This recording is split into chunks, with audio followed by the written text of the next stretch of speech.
Hi guys and welcome back to the channel Deepak Yadav Education. Welcome to the daily current affairs of 1st of August 2021. तो guys आज है तारीख 1 अगस्त 2021। आज की तारीख से जितने भी मोस्ट इंपोर्टेंट करंट अफेयर्स बनेंगे उन सभी करंट अफेयर्स को हम लोग डिटेल में डिस्कस करेंगे। नाउ बढ़ते हैं आगे और 1 अगस्त को शुरुआत करेंगे एक बेहतरीन मोटिवेशन के साथ। तो मोटिवेशन बोलता है, मेहनत के आगे किस्मत की इतनी औकात नहीं कि वह आपके सपने पूरे होने ना दे।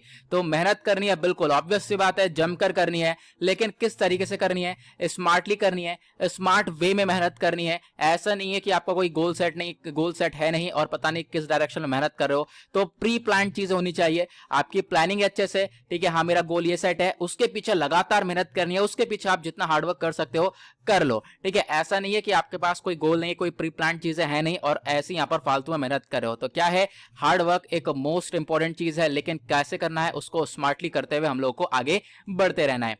लेकिन गाइस आगे बढ़ने से पहले लेक्चर में आप लोगों को इसका पीडीएफ चाहिए तो नीचे डिस्क्रिप्शन बॉक्स में आप सभी लोगों को टेलीग्राम का लिंक मिल जाएगा, वहां से जाकर आप लोग इस लेक्चर के पीडीएफ को डाउनलोड कर सकते हो। और यह है मेरी Instagram ID Deepak Yadav education, यहां पर जाकर फॉलो कर सकते हो। अपनी जितनी भी क्वेरीज है मुझसे आप लोग यहां पर पूछ सकते हो। इसका लिंक भी अगेन नीचे डिस्क्रिप्शन बॉक्स में दे दिया गया है। तो एक बार नजर मार लेते हैं कौन कौन से आर्टिकल्स का डिस्कशन करना है हम लोग को आज के वीडियो में। तो आज हम लोग सबसे पहले आर्टिकल पर चर्चा करेंगे नीट्स ऑल इंडिया कोटा के बारे में। पिछले 2 दिनों से लगातार बहुत ज्यादा चर्चा में यह है, तो हम लोग इसको अच्छे से समझेंगे। ये क्या है कोटा वाला सिनेरियो, यहाँ पर एग्जैक्टली क्या बदलाव किया है सरकार ने, इसमें हम लोग काफी सारी चीजें सीखने वाले हैं। देन उसके बाद हम बात करेंगे एक बहुत ही ज्यादा जबरदस्त आर्टिकल की। इंटरनेशनल टाइगर डे को सेलिब्रेट किया गया है। यहाँ पे मैं आपको बताऊंगा कि हमेशा आपने सुना होगा टाइगर को बचाओ, टाइगर को बचाओ, इसके पीछे के क्या रीजंस हैं, क्यों यहाँ पर हम लोग कहते हैं कि टाइगर को एक प्रोटेक्शन की जरूरत है, टाइगर को बचाने की जरूरत है। क्योंकि टाइगर जिंदा रहेगा तो हमारा इकोसिस्टम जिंदा रहेगा, और इकोसिस्टम जिंदा रहेगा तो जो है ह्यूमन बींग जिंदा रहेंगे। तो ये कनेक्शन बहुत इंपॉर्टेंट है, तो इसको हम लोग समझेंगे अच्छे से। देन उसके बाद यहाँ पे एक आर्टिकल आता है वर्ल्ड इकोनॉमिक आउटलुक के बारे में। तो एक रिपोर्ट रिलीज करी गई है इंटरनेशनल मॉनेटरी फंड के द्वारा, तो हम लोग इसको डिस्कस करेंगे। बहुत जबरदस्त आर्टिकल होने वाला है इकोनॉमी के पॉइंट ऑफ व्यू से। क्या हमारी जो ग्रोथ है आने वाले टाइम पे वो कट डाउन होगी, ऐसा यहाँ पर प्रेडिक्शन किया गया है इस रिपोर्ट के अंदर में। वर्ल्ड इकोनॉमिक आउटलुक क्या है ये भी आप सीखोगे। प्रीलिम्स और मेंस दोनों के पर्सपेक्टिव से बहुत बेहतरीन आर्टिकल है। दोनों उसके बाद एक और जबरदस्त आर्टिकल है एक्सरसाइज इंदिरा 2021। तो यहाँ पर इसको हेल्ड किया जाएगा, कहां पर होगी, किस किस के बीच में होगी, इससे क्या फायदे होंगे, इससे यहाँ पर इसके बाद और भी बहुत सारी वेरियस एक्सरसाइज हैं जो कि इंडिया बाकी सारी कंट्रीज के साथ कंडक्ट करता है, उसका डिस्कशन भी हम लोग आज के वीडियो में करने वाले हैं। देन उसके बाद एक और बहुत अच्छा आर्टिकल है राजा मिर्ची को एक्सपोर्ट किया गया है। तो हम लोग डिस्कस करेंगे राजा मिर्ची क्या है एग्जैक्टली, कहां से कहां पर इसको एक्सपोर्ट किया गया है। ऑब्वियस ही बात, एक्सपोर्ट किया गया है तो हमारी इकोनॉमी के ऊपर इफेक्ट पड़ेगा और हम लोग थोड़ा सा इससे इनकम भी जनरेट कर सकते हैं। देन उसके बाद एक इंपॉर्टेंट पर्सनैलिटी है, इनके बारे में जानेंगे क्यों है ये चर्चा में और इन्होंने क्या खूब करके दिखाया है। देन उसके बाद एक बॉडी के बारे में डिस्कशन होगा, ठीक है। यहाँ पर सरकार चाहती है एक सेंटर ऑफ एक्सीलेंस को सेटअप करना जो कि एनिमेशन, विजुअल इफेक्ट्स, गेमिंग और कॉमिक के ऊपर काम करे। तो इन सब चीजों को थोड़ा सा बढ़ावा देने के लिए ऐसी बॉडी को सेटअप करने की बातचीत करी गई है, इसके बारे में चर्चा होने वाली है। मतलब डिस्कशन टोटली बहुत इंपॉर्टेंट है, ठीक है। कल वाला वीडियो अपलोड नहीं हो पाया था डेली करंट अफेयर का, उसके पीछे का रीजन मैं अभी आपको बताता हूं। उसके पीछे का रीजन यह है कि बराबर में फंक्शन चल रहा है 3 दिनों से, आप लोगों को पीछे शोर भी आ रहा होगा, ठीक है। अभी यहाँ पर ये होगा क्या कि मैं सोच रहा था आज भी वीडियो ना रिकॉर्ड करूं, मैंने सब डोर वगैरह विंडो वगैरह क्लोज कर दी है, उसके बाद भी ये थोड़ा सा नॉइस क्रिएट हो रहा है, ठीक है। तो क्या है, थोड़ा सा मैनेज कर लेना अगर यहाँ पे नॉइस आ रहा होगा तो 1 से 2 दिन की बात है, ये सब शांत हो जाएगा, उसके बाद यहाँ पे वीडियो में ये नॉइस नहीं आएगा। तो कल तो बहुत ज्यादा नॉइस था, इस वजह से इस वीडियो को मैं रिकॉर्ड नहीं कर पाया था, ठीक है। तो यहाँ पर फिलहाल आज कोई ऐसा सोल्यूशन निकल नहीं रहा है, तो मुझे ऐसे शोर में यहाँ पर वीडियो रिकॉर्ड करना पड़ रहा है। ओके, नाउ ये है आज का पहला आर्टिकल, चर्चा हो रही है नीट्स ऑल इंडिया कोटा के बारे में। तो ये न्यूज में क्यों है, क्योंकि रिसेंटली हुआ क्या है, हाल ही में जो हमारे यूनियन हेल्थ मिनिस्टर हैं उन्होंने अनाउंस किया है कि लगभग 27% रिजर्वेशन दिया जाएगा ओबीसी के लिए, अदर बैकवर्ड क्लासेस के लिए, और 10% कोटा दिया जाएगा इकोनॉमिकली वीकर सेक्शंस के लिए। क्वेश्चन ये होगा, चलो इनको रिजर्वेशन मिल रहा है, कोटा मिल रहा है, ये किस सेक्टर में मिल रहा है?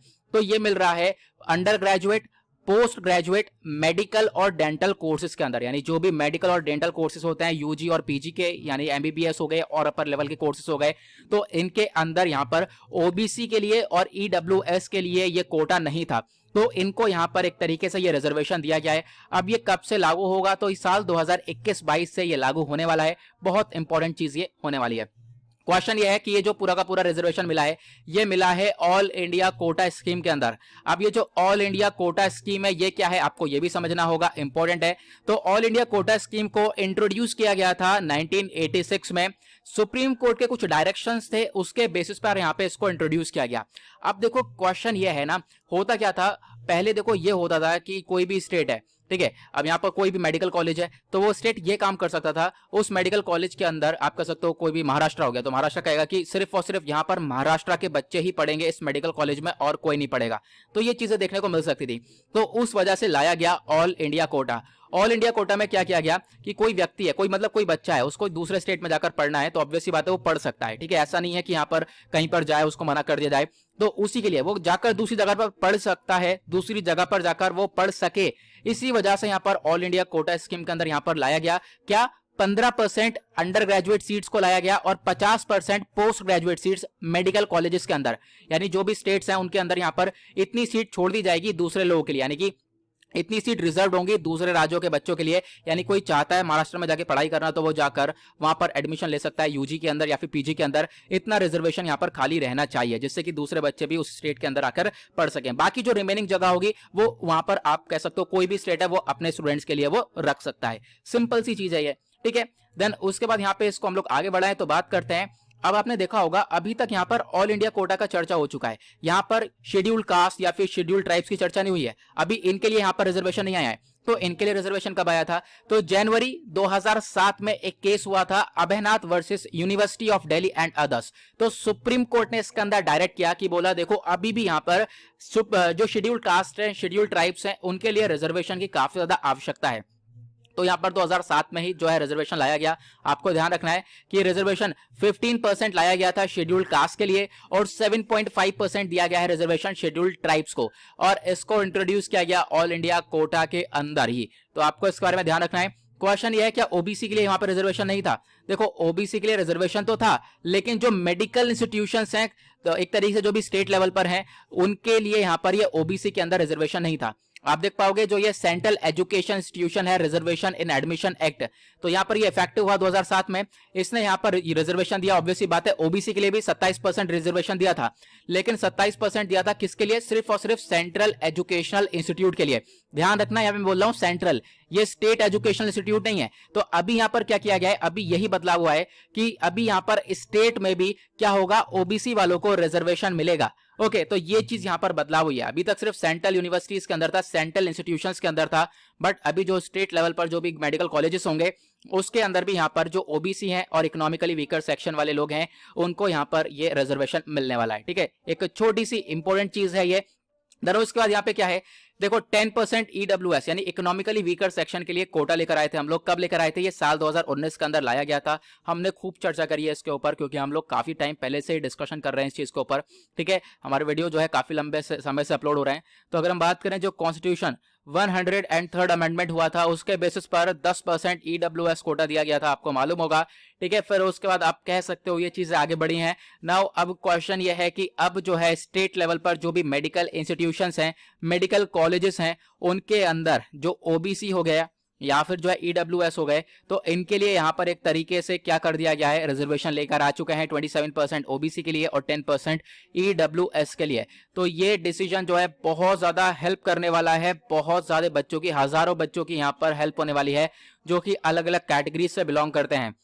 उसके बाद बात करते हैं नेक्स्ट आर्टिकल की, सॉरी नेक्स्ट आर्टिकल नहीं, यहाँ पर हम लोग नीट के बारे में चर्चा कर लेते हैं क्योंकि ये सब नीट के पीछे यहाँ पर ये एग्जाम के लेकर चर्चा हो रही है। तो नीट एग्जैक्टली क्या है, तो ये है national eligibility cum entrance test. Okay, तो बेसिकली एक एंट्रेंस एग्जामिनेशन है जो कि एंट्री के लिए लिया जाता है, मतलब एक एंट्रेंस एग्जाम है। अगर आप लोगों को यहाँ पर कोर्सेज करने हैं, अंडर ग्रेजुएट कोर्सेज करने हैं, पोस्ट ग्रेजुएट मेडिकल और डेंटल कोर्सेज करने हैं कंट्री के अंदर, तो उसके लिए एक एंट्रेंस एग्जाम होता है, तो उसको हम लोग नीट के तौर पर ये कंडक्ट करवाते हैं।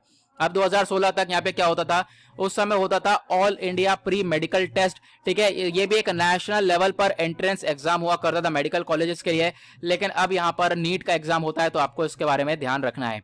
देन उसके बाद आते हैं नेक्स्ट आर्टिकल की तरफ। एक और बहुत ज्यादा जबरदस्त आर्टिकल है, इंटरनेशनल टाइगर डे को लेकर चर्चा हो रही है। तो ये क्या है इसको हम लोग अच्छे से समझेंगे। पहले तो आपको देखना है ये न्यूज में क्यों है, क्योंकि रिसेंटली अभी एक वर्चुअल मीटिंग सेलिब्रेट करी गई है, वीडियो कॉन्फ्रेंस के माध्यम से एक मीटिंग हुई है और इंटरनेशनल टाइगर डे के ऊपर एक तरीके से इंटरनेशनल टाइगर डे को सेलिब्रेट किया जाता है 29 जुलाई को, 29 ऑफ जुलाई को सेलिब्रेट करते हैं। ये आपको ध्यान रखना है। जो हमारे प्राइम मिनिस्टर हैं इंडिया के, उन्होंने फोकस किया कि जो इंडिया का कमिटमेंट है, यानी कि इंडिया जो है एक तरीके से बार बार इंश्योर ये करेगा कि जो ये टाइगर्स हैं इनको यहाँ पे प्रोटेक्शन दी जा सके, इनके लिए एक टाइगर फ्रेंडली इकोसिस्टम को जनरेट किया जा सके ताकि टाइगर को ही बचाया जा सके। टाइगर बचेंगे तो इकोसिस्टम बचेगा, इकोसिस्टम बचेंगे तो ह्यूमन बींग्स बचेंगे। ये चेन क्या है इसको हम लोग आगे बहुत बेहतरीन तरीके से समझेंगे, थोड़ा सा वेट करना। अब यहाँ पर क्या है, इस मीटिंग में लगभग जो 14 टाइगर रिजर्व्स हैं इंडिया के अंदर, उनको मान्यता मिल चुकी है। किस चीज की? Global conservation assured tiger standard की मान्यता मिल चुकी है। तो आपको ध्यान रखना है कंजर्वेशन एश्योर्ड टाइगर स्टैंडर्ड, ठीक है। तो इसकी मान्यता मिली है लगभग 14 टाइगर रिजर्व्स को। ये पिक्चर काफी ब्यूटीफुल था, इसको मैंने लगा ही दिया है। नाउ यहां पे हम लोग बात करते हैं ये टाइगर कंजर्वेशन की क्या जरूरत है, टाइगर को प्रोटेक्शन देने की क्या जरूरत है। तो आज के टाइम पर आपको देखना है टाइगर कंजर्वेशन एक सिंबल है कंजर्वेशन ऑफ फॉरेस्ट, यानी टाइगर को बचाओगे तो इसका मतलब आप जंगल को बचा रहे हो। अगर टाइगर खत्म होंगे तो कहीं ना कहीं जंगल भी खत्म हो जाएंगे। कहोगे ये बार बार क्यों ऐसा कह रहे हो, तो अभी हम आगे समझेंगे फिर से, ठीक है। थोड़ा सा इसके बारे में वेट कर नो। अब ये क्या है कि जो टाइगर है ना वो काफी ज्यादा यूनिक है, एक यूनिक एनिमल है, क्योंकि ये एक बहुत इंपॉर्टेंट रोल प्ले करता है इकोसिस्टम के हेल्थ और डाइवर्सिटी को प्रमोट करने के लिए, ठीक है। तो यहाँ पे आप लोग कह सकते हो टॉप प्रीडेटर का काम करता है, फूड चेन में सबसे ऊपर रहता है। अब हम समझते हैं ये एग्जैक्टली इसका मतलब क्या है। आप ये पिक्चर देख रहे हो, इस पिक्चर में आपको A to Z सारी चीजें क्लियर हो जाएंगी। ये टाइगर है, ठीक है। अब यहाँ पर फॉरेस्ट है, जंगल है, जंगल के अंदर आपको सभी प्रकार के जानवर देखने को मिलेंगे। रैबिट है, ठीक है, ये यहाँ पर माइस आपको देखने को मिल जाएगा, वोल्फ हो गया, डियर हो गया, पिग हो गया, और यहाँ पर बहुत सारे और भी जानवर देखने को मिल जाएंगे, ठीक है। ये सारे ही आप देख सकते हो, ठीक है। अब ये क्या करेंगे, फॉरेस्ट में कहीं ना कहीं ट्रीज को खाएंगे, ग्रास को खाएंगे, जो पेड़ पौधे होंगे उसको खा के खत्म करेंगे, ठीक है। ये चीज होनी है। अब क्या करता है, ये लोग सारे कौन से जानवर है, सब कौन से हर्बीवोरस जानवर हैं, ठीक है, जो कि पेड़ पौधे खाते हैं। लेकिन ये टाइगर क्या है, टाइगर है कार्निवोरस, जो कि दूसरे जानवरों को खाता है, मांसाहारी है। अब ये क्या करेगा, ये इन सारे जानवरों को खाएगा। आप देख सकते हो ये इसको खाएगा, ठीक है, रैबिट को खाएगा, माइस को खाएगा, डियर को खाएगा, ठीक है। अब इससे क्या होगा, आप कहोगे तो गलत बात है, नहीं, देखो इससे क्या होगा, इससे इनकी डियर की जो पॉपुलेशन है वो इंक्रीज नहीं होगी, ठीक है, जो मेंटेन है रेगुलेट करके चलेगा। और इसका माइस की पॉपुलेशन ज्यादा इंक्रीज नहीं होगी, रेगुलेट करके होंगी, रेगुलेट करके चलेंगे। उसके बाद रैबिट की पॉपुलेशन ज्यादा इंक्रीज नहीं होगी, क्योंकि अगर यहां पर इनकी पॉपुलेशन इंक्रीज हो जाएगी, डियर की हो गई, इसकी हो गई, तो फिर क्या होगा, फॉरेस्ट के अंदर जो ये पेड़ पौधे हैं, जो हमारा इकोसिस्टम है, वो यही सब खा जाएंगे। देखिए कहीं ना कहीं ये सबसे बड़ा खतरा देखने को मिलेगा, क्योंकि ये जानवर बहुत ज्यादा बढ़ जाएंगे, फिर बहुत ज्यादा मात्रा में इनकी पॉपुलेशन इंक्रीज भी होती है as compare to the tiger. तो यहाँ पर इनकी पॉपुलेशन ज्यादा तेजी से इंक्रीज होगी तो फॉरेस्ट को कहीं ना कहीं खतरा पहुंचेगा। तो ये सारी चीजें आपको देखने को मिल जाएंगी। इसी वजह से क्या होता है, ये टाइगर का एक बहुत बड़ा इंपॉर्टेंस है। आई होप आप लोगों को ये समझ में आ गया होगा। इसी वजह से बोला जाता है कि टाइगर को प्रोटेक्ट करो और ये जरूरी है। देयरफॉर आप कह सकते हो जो टाइगर कंजर्वेशन है, ये ही सिर्फ कंजर्वेशन नहीं है, ये आप कह सकते हो कि एक तरीके से होता क्या है, ये सिर्फ कंजर्वेशन ही नहीं है, इसमें हम लोग एक टाइगर को ही बचा रहे हैं, टाइगर एक ब्यूटीफुल एनिमल को भी बचा रहे हैं, उसी के साथ हम लोग अपने फॉरेस्ट को भी प्रोटेक्ट कर रहे हैं। और फॉरेस्ट प्रोटेक्ट रहेंगे तो हम लोग थोड़ा सा लंबा जी पाएंगे, क्योंकि हमें जो है इकोलॉजिकल सर्विसेज मिलती रहेंगी, जैसे कि clean air, water, pollination, temperature regulation, ये और भी एक्स्ट्रा चीजें हम लोगों को मिलती रहती हैं इकोलॉजिकल सर्विसेज से। तो इसके बेनिफिट मिलेंगे, ह्यूमन बींग्स थोड़ा सा लंबा जी पाएंगे अगर यहाँ पर टाइगर भी जिएंगे, तो ये चीज आपको देखने को मिलेगी। अगर हम बात करें एक रिपोर्ट के अकॉर्डिंग, बोला ये गया है ओवरऑल जो लेपर्ड की पॉपुलेशन है, जो टाइगर रेंज लैंडस्केप है इंडिया के अंदर, वहां पर ये थोड़ा सा इंक्रीज हुआ है। अगर हम बात करें पॉपुलेशन टाइगर की इंक्रीज हुई है, बट फिर भी थोड़ा सा हम लोग को और ज्यादा इसको इंक्रीज करना पड़ेगा। और इंक्रीज करने के लिए हम लोग जो है टाइगर कंजर्वेशन प्रोजेक्ट चला रहे हैं, और बहुत पहले से यहाँ पे प्रोजेक्ट चल रहे हैं। ये जो टाइगर कंजर्वेशन प्रोजेक्ट्स हैं इंडिया के अंदर, दो टाइप के प्रोजेक्ट हैं। एक है प्रोजेक्ट टाइगर 1973, ये एक सेंट्रली स्पॉन्सर्ड स्कीम है किसकी, ministry of environment forest and climate change की। इसको लॉन्च किया गया था 1973 में। एक तरीके से आप कह सकते हो ये प्रोवाइड करवाता है टाइगर्स को एक havens in the countries national park. अब क्या है, टाइगर को पूरी तरह से इसके अंदर प्रोटेक्शन मिलता है। देन उसके बाद यहाँ पर एक और है, वो है NTCA, national tiger conservation authority. ये भी एक स्टैट्यूटरी बॉडी है जो कि ministry of environment forest and climate change के अंडर में आती है। इसको एस्टेब्लिश किया गया था 2005 में, और एक तरीके से ये भी कहीं ना कहीं टाइगर को प्रोटेक्शन प्रोवाइड करवाती है। अगर हम आज के टाइम पर बात करें इंडिया का जो टाइगर कंजर्वेशन स्टेटस है वो क्या है, तो लगभग इंडिया के अंदर आपको 70% टाइगर की पॉपुलेशन देखने को मिलेगी। अगर हम इसे दुनिया भर से कंपेयर करें तो इंडिया के अंदर लगभग 51 टाइगर रिजर्व्स हैं जो कि 18 स्टेट्स के अंदर फैले पड़े हैं। और लास्ट जो टाइगर सेंसस हुआ था 2018 का, वो सेंसस ये बताता है कि टाइगर की पॉपुलेशन काफी बेहतरीन तरीके से बढ़ी है, और हम लोगों ने अपने गोल से पहली चीजों को अचीव किया है। आने वाले टाइम पे हम लोग इसके ऊपर और ज्यादा फोकस करने वाले हैं। अब मैंने आपको बताया इंडिया के अंदर अप्रोक्सीमेटली 51 टाइगर रिजर्व्स आपको देखने को मिलेंगे। टाइगर रिजर्व्स ये सारे आपको देखने को मिल जाएंगे। बहुत ज्यादा पॉपुलर आपको देखने को मिलेगा, एक है रणथाम्भौर वाला, ठीक है, कॉर्बेट हो गया, रणथाम्भौर हो गया, सिमिलीपल चर्चा में रहता है, पेरियार काफी ज्यादा चर्चा में रहता है। ये इंपॉर्टेंट जो है टाइगर रिजर्व्स हैं जो कि हमेशा ही आप लोग न्यूज में देखते हो। काजीरंगा यहाँ पर आपको देखने को मिलेगा, ठीक है, और यहाँ पर और भी बहुत सारे इंपॉर्टेंट है, आप लोग यहाँ पर पढ़ सकते हो। नगर होल्ड हो गया, ये भी चर्चा में रहता है, ठीक है। इसकी लोकेशंस आप लोग देख सकते हो, पीडीएफ आप लोगों को मिल जाएगा नीचे डिस्क्रिप्शन बॉक्स में से, टेलीग्राम से डाउनलोड कर सकते हो। उसके बाद बात करते हैं हम लोग ये जो CATS, ये क्या है, कंजर्वेशन एश्योर्ड टाइगर स्टैंडर्ड। एक तरीके से आप कह सकते हो इसको भी मतलब मान्यता वगैरह मिली हुई है, टाइगर को प्रोटेक्शन देने के लिए यहाँ पे काम करते हैं। आज के टाइम पर लगभग 13 टाइगर रेंज कंट्रीज आपको देखने को मिलेंगी, यानी कि 13 कंट्रीज ऐसी हैं जहां पर टाइगर सबसे ज्यादा देखने को मिलेंगे। इंडिया टॉप पर है। इंडिया के बाद Bangladesh, Bhutan, Cambodia, China, Indonesia, लाओ, और यहाँ पर Malaysia, Myanmar, Nepal, Russia, Thailand और वियतनाम, ये सब आपको टॉप पर देखने को मिलेंगे, ठीक है। यहाँ पर क्या है, ये जो CATS है बेसिकली एक क्राइटेरिया है जहां पर क्या होता है, टाइगर साइट्स को अलाउ ये किया जाता है, वहां पे मैनेजमेंट सही हो रहा है या नहीं हो रहा है, टाइगर कंजर्वेशन सही हो रहा है या नहीं हो रहा है। तो इस CATS को लॉन्च किया गया था ऑफिशियली 2013 के अंदर टाइगर को प्रोटेक्शन देने के लिए। ओके, ना उसके बाद आता है नेक्स्ट आर्टिकल की तरफ। यहाँ पे चर्चा हो रही है वर्ल्ड इकोनॉमिक आउटलुक के बारे में। अब ये जो रिपोर्ट है इसको रिलीज करा है इंटरनेशनल मॉनेटरी फंड ने। चर्चा में क्यों है, क्योंकि ये जो वर्ल्ड इकोनॉमिक आउटलुक का जो लेटेस्ट एडिशन है ना, इसका कहना यह है कि जो इंडिया की ग्रोथ है वो आने वाले टाइम पे कम होने वाली है। इस रिपोर्ट ने इंडिया की ग्रोथ को कट डाउन कर दिया है। पहले यहाँ पर ये लोग एस्टिमेट करते थे, पहले अंदाजा लगाते थे कि इंडिया की ग्रोथ 12.5% से ग्रो होगी, लेकिन यहाँ पर अब कट डाउन करके 9.5% कर दिया है। अभी आने वाले टाइम पर ये चीजें डिपेंड करेंगी पूरी तरह से वैक्सीन के ऊपर, प्लस जो है कोरोना वेरिएंट्स उनके ऊपर, कोविड किस प्रकार से आने वाले टाइम पर फैलता है, प्लस वैक्सीन हम लोग किस प्रकार से लगवाते हैं सबको, ठीक है, तो किस प्रकार से यहाँ पे वैक्सीन सप्लाई करवाई जाती है। तो इन चीजों के बेसिस पर डिपेंड करता है। अगर ये चीजें प्रॉपरली हो जाती हैं या फिर कोरोना वेरिएंट कोई नहीं निकल कर आता है, इसको हम लोग आराम से रोक सकते हैं, वैक्सीन सप्लाई ज्यादा हो जाएगी, तो इससे हम लोग रिकवरी रेट थोड़ा सा इंक्रीज कर सकते हैं। अगर बात करें इंडियन इकोनॉमी की, तो इंडियन इकोनॉमी एक्सपेक्टेड ये करती है कि साल 2021 के अंदर 9.5% से ग्रोथ हम लोग को देखने को मिलेगी भारत की अर्थव्यवस्था में, और 2022 में इस ग्रोथ को कम कर दिया गया है, बोला गया है 8.5% से लगभग ग्रोथ देखने को मिलेगी 2022 में। फिर 2020 के अंदर बात करें, जो इंडियन इकोनॉमी है वो काफी हद तक कॉन्ट्रैक्ट चल रही है, मतलब कि जो साल 2020 निकला है पूरा का पूरा कोरोना वाला साल, वहां पे इकोनॉमी हमारी 8% से लगातार गिरती हुई नजर आई है, और इसके पीछे का रीजन है कोविड-19 एंड लॉकडाउन्स। देन उसके बाद बात करते हैं ग्लोबल इकोनॉमी की। अभी हमने बात करी थी भारत अर्थव्यवस्था की, अब बात करते हैं विश्व अर्थव्यवस्था की। तो दुनिया भर में अगर हम बात करें तो दुनिया भर का भी जो ग्रोथ फोरकास्ट है वो भी कम कर दिया गया है। साल 2021 के अंदर लगभग 6% की ग्रोथ देखने को मिली है, और एक्सपेक्ट ये किया जा रहा है साल 2022 के अंदर 4.9% से हम लोग जो है ग्रोथ देख पाएंगे दुनिया भर की इकोनॉमी की। साल 2020 की अगर हम बात करें, कोरोना वाला साल जो निकला है, उस टाइम पर जो ये भी ग्लोबल इकोनॉमी है वो कॉन्ट्रैक्ट हुई है, गिरी है, लगभग 3.3% से लगातार डाउन देखने को मिली है। उसी प्रकार से बोला यह जा रहा है ट्रेड वॉल्यूम भी, व्यापार भी यहाँ पर आने वाले टाइम पे हम लोग को थोड़ा बहुत यहाँ पे गिरावट इसके अंदर भी देखने को मिलने वाली है। अब जैसा मैंने बताया, इस आर्टिकल को, इस पूरे रिपोर्ट को पब्लिश करा है वर्ल्ड इकोनॉमिक आउटलुक ने, लेकिन जो वर्ल्ड इकोनॉमिक आउटलुक है उसको पब्लिश किया है किसने, इंटरनेशनल मॉनेटरी फंड ने। पहले आपको प्रीलिम्स के पॉइंट ऑफ व्यू से समझना यह है कि ये इंटरनेशनली मॉनेटरी फंड होता क्या है। इस IMF को सेटअप किया गया था वर्ल्ड बैंक के साथ में। कब सेटअप किया गया था? सेकेंड वर्ल्ड वॉर के बाद, ताकि जो ये वॉर की वजह से जो भी नुकसान हुआ था कंट्रीज को, उनकी थोड़ी सी भरपाई की जा सके।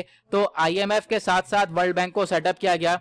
और आप कह सकते हो जो दोनों ऑर्गेनाइजेशन इन्होंने एग्रीमेंट किया कि हम लोग एक कॉन्फ्रेंस सेटअप करेंगे, और वो कॉन्फ्रेंस हुई थी ब्रेटन वुड्स, ठीक है, यूएस के अंदर। उसी वजह से इसको नाम दिया जाता है ब्रेटन वुड्स ट्विन, ठीक है, यानी कि ये दोनों साथ में हुए थे, इस वजह से इसको ब्रेटन वुड्स ट्विंस बोला गया है। इसको क्रिएट किया गया था 1945 में, आपको ध्यान देना है। इंटरनेशनल मॉनेटरी फंड को 1945 में क्रिएट किया गया। इंटरनेशनल मॉनेटरी फंड जो एक तरीके से गवर्न करा गया, अकाउंटेबल किया गया। लगभग 189 कंट्रीज इसके अंदर आपको देखने को मिलेंगी जो कि इसको गवर्न करती हुई नजर आती हैं। इंडिया ने कब ज्वाइन किया था इसको? तो इंडिया ने ज्वाइन किया था 27 दिसंबर 1945 को। आईएमएफ का जो एक मोस्ट इंपॉर्टेंट पर्पस है वो यह है कि एक तरीके से जो इंटरनेशनल मॉनेटरी सिस्टम है उसके अंदर एक स्टेबिलिटी को बरकरार रखा जाए, और एक तरीके से जो भी कंट्रीज है उनको यहाँ पर जब भी कोई ऐसा काम है तो फाइनेंशियली सपोर्ट मिल जाए। देन उसके बाद हम लोग बात करते हैं जो ये इंटरनेशनल मॉनेटरी फंड है, बेसिकली ये 2 रिपोर्ट्स को पब्लिश करता है। एक रिपोर्ट का नाम है ग्लोबल फाइनेंशियल स्टेबिलिटी रिपोर्ट, और दूसरी रिपोर्ट का नाम है वर्ल्ड इकोनॉमिक आउटलुक। अभी हम लोग जिसकी चर्चा कर रहे हैं वो है world economic outlook. World economic outlook survey किया जाता है इंटरनेशनल मॉनेटरी फंड के द्वारा, हमने बात कर ली इसके बारे में। यह साल में 2 बार पब्लिश किया जाता है, अप्रैल और अक्टूबर के महीने में, ठीक है। एक तरीके से इसका जो एनालिसिस है, प्रेडिक्शन है, वो हमारे इकोनॉमिक डेवलपमेंट के ऊपर ही यहाँ पर पूरा का पूरा प्रेडिक्शन वगैरह देखने को मिलता है। जो ये डब्ल्यूई का अपडेट है, बेसिकली इसको अपडेशन जो इसका पब्लिश होता है जनवरी और जुलाई के बीच में, तो ये आपको ध्यान रखना है। अब ये अपडेशन पब्लिश होता है, देन उसके बाद ये पब्लिश रिलीज होता है अप्रैल और अक्टूबर में। ये सारी चीजें यहाँ पर बताई गई हैं, ठीक है। 2 मेन जो पब्लिकेशन है वो रिलीज होते हैं। देन उसके बाद बात करते हैं एक और इंपॉर्टेंट आर्टिकल के बारे में। यहाँ पर चर्चा हो रही है एक्सरसाइज इंदिरा 21 के बारे में। ये न्यूज में क्यों है? क्योंकि अभी यहाँ पर जो 12वां एडिशन होने वाला है India Russia joint military exercise Indira का, और ये जो मिलिट्री एक्सरसाइज होने वाली है साथ में ये होगी वोल्गोग्राड के अंदर जो कि रशिया में है। अगस्त 2021 में ये एक्सरसाइज होने वाली है। यहाँ पर आपको ये रशिया देखने को मिलेगा, और रशिया के कंपैरिजन में ये जो रशिया के अंदर ये है वोल्गोग्राड, तो यहीं पर जो है ये एक्सरसाइज होने वाली है। क्वेश्चन ये है, इस एक्सरसाइज के बारे में थोड़ी बहुत बातें जान लेते हैं। ये जो एक्सरसाइज है ये कंडक्ट करवाई जा रही है ताकि जो टेरर ऑपरेशन से, आतंकवादी से बहुत सारे रिलेटेड ऑपरेशंस देखने को मिलते हैं, उन ऑपरेशंस को काउंटर किया जा सके, उनसे लड़ा जा सके।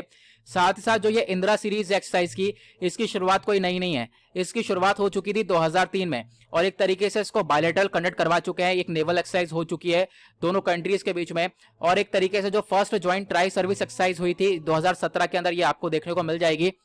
लेकिन जो ये लास्ट ज्वाइंट ट्राई सर्विस हुई थी, ये हुई थी इंडिया रशिया के बीच में। कब ये कंडक्ट करवाई गई थी? इंडिया के अंदर हुई थी दिसंबर 2019 के अंदर, और एक तरीके से आप कह सकते हो ये हुई थी झांसी के पास बबीना पर, ठीक है। तो ये आपको ध्यान रखना है। लेकिन अभी के लिए जो आज वाली आपकी बार वाली एक्सरसाइज है ये काफी इंपॉर्टेंट हो जाती है। अब क्वेश्चन ये आता है, जो भी ये मिलिट्री एक्सरसाइज होती है इनका क्या सिग्निफिकेंस होता है, या फिर जो ये मिलिट्री एक्सरसाइज होने वाली है इसका क्या इंपॉर्टेंस है, क्या जरूरत है? पहली चीज तो ये देखने को मिलेगी दोनों कंट्रीज के बीच में जो ये मिलिट्री रिलेशंस है, मिलिट्री इंटरेस्ट है, मिलिट्री एंगेजमेंट है, ये थोड़ा सा बढ़ता हुआ नजर आएगा। दोनों के बीच में मिलिट्री रिलेशंस इंक्रीज होंगे। दूसरा यहां पर ये देखने को मिलेगा दोनों के बीच में जो ट्रस्ट और कॉन्फिडेंस है दोनों मेंबर नेशंस के बीच में, वो काफी हद तक इंक्रीज होगा मिलिट्री लेवल पर।